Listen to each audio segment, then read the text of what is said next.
Hello guys, welcome back to my channel. If you are new here, welcome. My name is Amaka. I am everyone's favorite esthetician on this YouTube street. Anyway, welcome. My name is Amaka, as I said, and I would like you to subscribe to my channel. Today we're talking about a very, if you ask me, I'd say a very boring topic, honestly speaking. The pH of the skin, how it can be disrupted, and the effects of that disruption. And honestly speaking, I wasn't planning on doing this video. I was contemplating making a video on why you shouldn't put things like lemons and baking soda on your skin. One of the major reasons is because they distort the pH of your skin. And I thought to myself, these people that I'm about talking to now, do they even understand what the pH of the skin really is and the effect of that on your life? So I know a lot of people have been hearing pH, but do you really understand what it means? If you're interested in knowing what pH is about and how it can affect the health of your skin, then please keep on watching.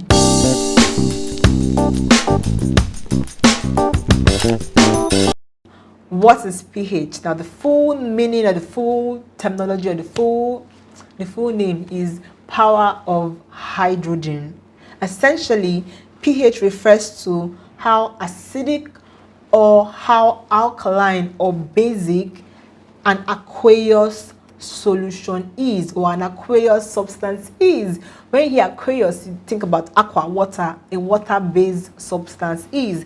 And why I'm specifying, or why I'm being specific about water-based, is that oils don't have a pH, but anything that has water in it has a pH. So most things fall under a pH of 0 to 14. Obviously, very strong acids and very strong alkaline substances can be below 0 or above 14. But those things, I'm not sure you see them hanging around. They are usually very acidic, dangerous, caustic, corrosive. They can melt your entire existence, melt down a house. Okay, I think I'm exaggerating, but you get the gist. So most things that you see and have around you are between 0 to 14. So 0 signifies very acidic. 14 is very alkaline or very basic.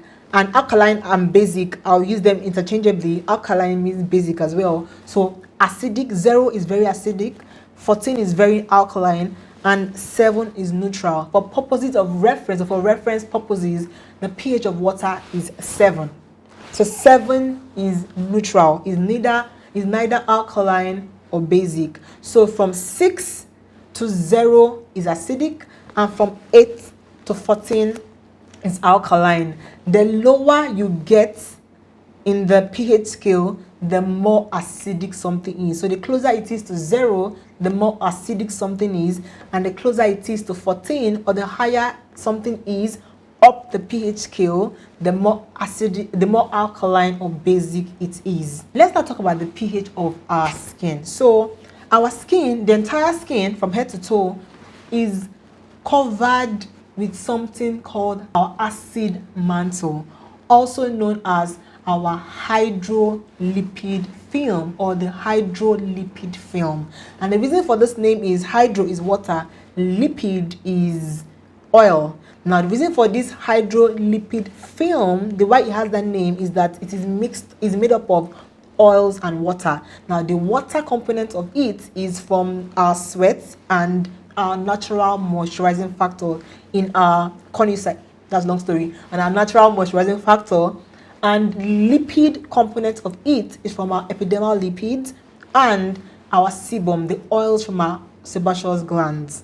So that makes up this film. Now the pH of this film is somewhere between 4.5 and 5.5. In some cases, it can get to 6. But ideally, the average pH, or the ideal pH of a healthy acid mantle, should be a little less than 5. Let me say 4.7-ish. There are different things that can affect the pH of a person. For example, women usually have a lower pH than men. People that are younger have a more acidic pH. Even race, like black skin usually have a more acidic pH, and it's a good thing. Like the more acidic your pH is, the healthier your skin barrier. That's why it's called an acid mantle. It doesn't mean that you're gonna have pH of 3, but within that, 4.5 ish.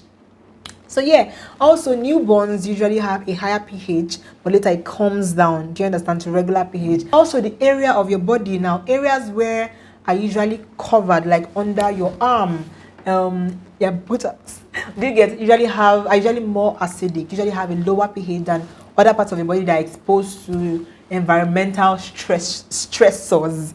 Sure, you get my point. Let's talk about the functions of the acid mantle. So we now know that we have a film that covers our entire body that has a pH of somewhere between 4.5 and 5.5. The acid mantle, the most important function of the acid mantle, I will mention others, is maintaining the normal flora of the skin, maintaining the microbiome of the skin. So our skin has a lot of microorganisms, thousands of it, and I'll delve into that like briefly. But the acid mantle and these organisms function in an acidic pH. Now when the pH is right, it ensures that everything is going on smoothly. But when the pH is off, there becomes a problem. Now, so that's one thing it does. It maintains the normal flora of the skin. Then two, it protects our skin from invasion of these microorganisms. It keeps these microorganisms on the surface of the skin where they are meant to be and prevents them from getting into the skin. And the third thing it does is it protects us from unwanted chemicals. Do you understand? It acts as a shock absorber, protects unwanted chemicals from getting into our skin. Now, the fourth thing it does is that it lubricates the skin and prevents transepidermal water loss. So these are the core functions of our acid mantle. And so let's talk very briefly about our skin flora, the microbiome, the microorganisms on our skin, because understanding what is happening there will make you appreciate what this acid mantle is actually doing. So our skin is made up of thousands of microorganisms. Most of them are bacteria, but you have bacteria, fungal, viruses. Do you understand? Thousands of them. So some of them are resident microorganisms, so they live on our skin. That is their house. Some of them are transient, so they don't live on our skin, but we have brought them on our skin, maybe by surfaces, things you touch. They shall just come on our skin. Some of them are pathogenic, meaning that they can cause diseases, and some of them are not pathogenic. They are harmless, do you get? And some of them, a lot of them are harmless, but under the right circumstance become problematic, or in the right circumstance, or in a particular situation can become problematic. E.g., when your acid mantle has been disrupted. Do you understand? You're beginning to understand the connect, right? So when you distort this pH, what you expect, what you see is, first of all, a disrupted skin barrier. Do you understand? You now experience dryness, dehydration, scaly skin, because you disrupted your acid mantle. Your barrier is not now functioning optimally. Secondly, you can experience acne flares, because one of the major components of acne, inflamed acne, is the presence of overgrowth of a bacteria called Cutibacteria. Once there's a disrupted pH, that bacteria can now overgrow, because normally the acid mantle keeps all of them in check. But now the acid mantle is not functioning properly anymore. There can now be overgrowth of these bacteria and worsen acne. You can also experience fungal acne, because fungal acne is excess overgrowth of a yeast that is on our skin that normally is not problematic, but if there is a disruption of the acid mantle, can become problematic. So overgrowth of a yeast called malassezia, you can experience that if the acid mantle is disrupted. You can also experience different types of infection, bacteria, fungi, virus, anything, because there's nothing that is keeping your microorganisms in check. So what are the things that can disrupt the pH of your acid mantle? Now you have things like diseases. Now there are some diseases or skin conditions that disrupt your skin pH. For example, eczema. People with eczema have a higher pH. That's why they experience dryness. just general disruption of the skin barrier. That's why you're encouraged to keep moisturizing so that it can help your skin barrier, retain moisture. Diabetics, people that are diabetic also experience a higher pH. Their skin acid mantle is usually higher, so it's more alkaline, and so they experience really, dehydrated and dry skin. Also, certain medications, like for example antibiotics, can also disrupt the pH and the flora of the skin. But the one that concerns us today is our products, what to apply on our body. And right now it may seem scary, it may seem like our skin is so weak and our pH and this small thing, hey, bacterial infection, hey, calm down, it's not that bad. Honestly speaking, our skin is actually very resilient. Do you understand? So even if first of all, most of the products available in the market are within the pH of the skin. Manufacturers are not out there manufacturing things that are very acidic or very alkaline. So most of the products out there are really, pH balanced, and I will explain the exceptions. So for the most part, you're fine. Also, our skin is really resilient. So if you don't have very sensitive skin, or you're not eczema prone, or you don't have diabetes, and you're not on any medication, most times, even if you just mildly disrupt the pH of the skin, it bounces back immediately. After a while, it bounces back. Do you understand? So you don't have any problems, honestly speaking. Nothing to worry about. Now, let me tell you when you should worry. 3 instances or 3 situations now. Firstly, your cleansers or face washes. Very important. Secondly, certain ingredients, specifically AHAs and vitamin C. And thirdly, when you have chosen to use things that are not supposed to be on the face, on the skin, on your skin. So let's talk about the least problematic one. When you are using certain ingredients, for example, specifically AHAs and vitamin C. So these ingredients require certain pH to actually penetrate into the skin and get to work. So it's not like they disrupt the pH of the skin. No. Why you should be concerned about pH is just that if the products are not on the right pH, they will just not be effective. So you're not afraid of it disrupting your skin. You're just worried that when the product is not on the right pH, it will not work. So that's one. Now the second one are your cleansers, which you have to pay attention to. Now the issue with cleansers now is that you know how I said that for every other thing, if you distort the pH of your skin bounces back. Do you understand? Because it's really resilient, except you have a condition. Now why cleansers is different is that cleansers contain something called surfactants. So for a face wash, we must either contain surfactants or the traditional soaps. Do you understand? Like your black soaps and bar soaps. Do you get? So whether it's soaps, whether it's surfactants, although surfactants are a lot gentler than soap, they are designed to break down oil on your skin. Now the only issue now is these surfactants don't know the difference between excess oil and your epidermal lipids. And I've said it several times that your skin is made up of 2 types of oil. Epidermal lipids, the ones that are binding your skin cells together, and excess sebum, the ones that are produced by your sebaceous glands. Now, surfactants, they just know that they will enter there and grab oil. Do you understand? Now, for that reason, they interfere with your skin barrier. So if the pH of your cleanser is high and your surfactants are interfering with the skin barrier, your skin doesn't recover as fast. Are you seeing the problem? It's not like it cannot recover, but because it is interfering with the skin barrier, sometimes it even interferes with the natural moisturizing factor of the skin. And because cleansers is something that you repeat, a lot of people cleanse morning and night. Do you understand?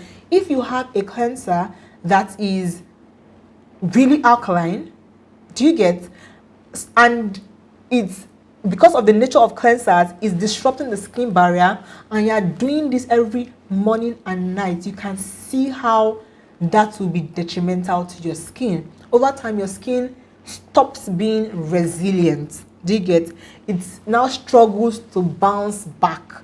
and there becomes a problem. That's why cleansing, it looks like it's just cleansing, but it's one of the most important steps in your routine because it can interfere with your epidermal lipids. So it's essential that your cleansers are pH balanced. And that's why you see a lot of cleansers now saying pH balance. But the good thing is that most cleansers, most recent cleansers, even if they don't expressly say pH balance, a lot of cleansers are pH balanced. Now, this is my issue with bar soaps and black soap. See.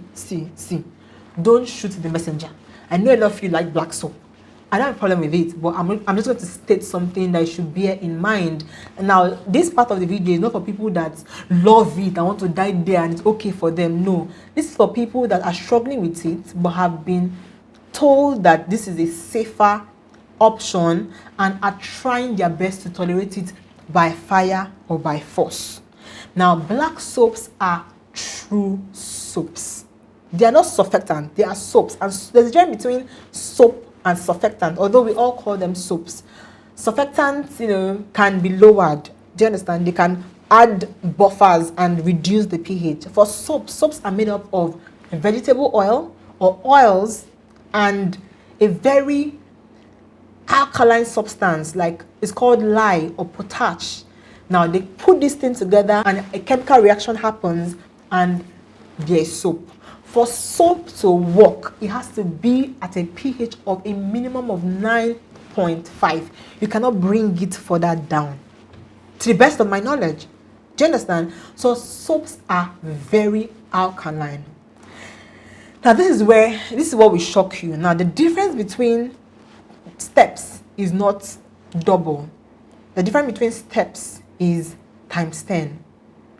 It is the difference between pH 1 and pH 2 is times 10.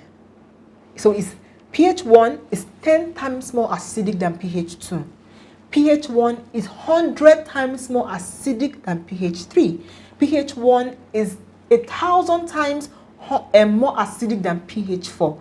If you understand this, you understand how much black soap is higher than the pH of our skin. So if we are using the ideal pH, which is less than 5, and black soap is 9.5, remember it can also be 10, but let's say it's 9.5, and now by using 4.5, it means black soap is over 10,000 times higher than the pH of our skin. If we are using pH 6 as the ideal skin pH, it means that black soap is 1,000 times higher than the pH of our skin. So you see, a lot of people, honestly speaking, experience dryness from using black soap on their face. Now, are there some people that somehow have formulated their dry soap to be less drying? Yes, I'm sure they are. Does it mean that it's not that alkaline? It doesn't mean that. It's still that alkaline, but somehow they have formulated it to be a lot less drying. So that's that about cleanser. So the third time you have to worry about pH, it's not a cosmetic problem, honestly speaking. It is your problem.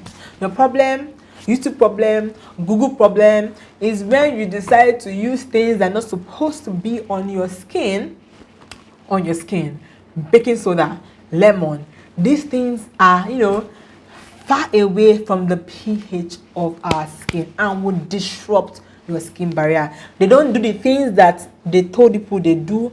Baking soda, lemon, they will not cure acne, they will not make you bright, they will just distort the skin barrier.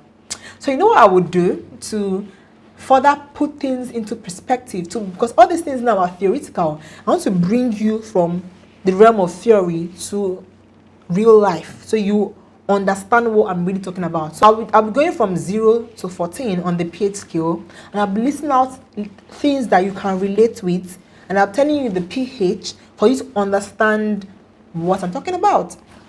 So pH 0, which is very strong acid, you have hydrochloric acid. I'm sure you've heard about that. When you hear acid bath, they pour me acid, I melt. This is what I'm referring to. It is a pH of 0. The next one is battery acid. It has a pH of 0 to 1. If they pour you battery acid or they splash on your face, you are gone. Now, the third one is stomach acid. So that's pH 1 to 2. The fourth one is lemon juice, pH 2 to 3. Now, I want you to think about it very well. The difference between hydrochloric acid that can destroy your entire existence, kill you, in fact, and lemon juice is just from 0 to 2 or 3. Just 2 steps. And you now understand what I mean by it is not double, it's times 10. Do you get? So hydrochloric acid is 100 to 1,000 times more acidic than lemon with just 2 to 3 steps. Then you have apple cider vinegar. It has the same pH as lemon, pH 2 to 3. Then fizzy drinks, pH 3. Orange juice, 3.5. Ascorbic acid, 3.5. Your normal skin, between 4.5 to, let me say, 6. You have water at a pH of 7. Your blood is 7.4. Toothpaste, Bico, is 8. So toothpaste is 100 to 1,000 times more alkaline than your skin, depending on the pH of your skin. Remember, pH is a range, 4.5 to 6. So depending on where you fall, toothpaste is 1,000 to 100 times more alkaline. So those that are using toothpaste to form acne treatment, keep disrupting your skin barrier, yeah? Now, baking soda is pH 8 to 9. So that's approximately 10,000 times more alkaline than your skin. Now, soap is 9 to 10. So possibly 10,000 times more alkaline than your skin. Wow. The milk of magnesia is 10.5. That is over 10,000 times more alkaline than your skin. That is why, remember there was a time when milk of magnesia was shocking everybody as primer. And that's why, go on YouTube, just go on YouTube and Google side effect of milk of magnesia. Over time, people started observing that their skin barrier was disrupted. Their skin was looking bad. They're having all types of infection. And that's because they continuously disrupted the pH of the acid mantle. You get it? If you don't get it, forget about it. No, tell me you are obsessed with TikTok without telling me you're obsessed with TikTok. That is what I just did. Yes, I'm back. So the light setting seems off. I had to change my battery, and with these changes comes changes in settings as well. So where did we stop? Yes, so light is 13 to 14 on the pH scale. So that's 1,001 times more alkaline than our skin. That is what is used to make soaps. Anyway, that's all we have for this video. Thank you guys so much for watching. I hope I was able to break down this really boring topic and make it at least a bit interesting. Next time when you hear pH this, pH that, it doesn't sound like Latin to you. And when you hear something is 5 times or 4 times more alkaline than your skin pH, you understand the dangers of that. Anyway, thank you guys so much for watching. Don't forget to like, share, and subscribe, and I'll see you in my next video. Bye.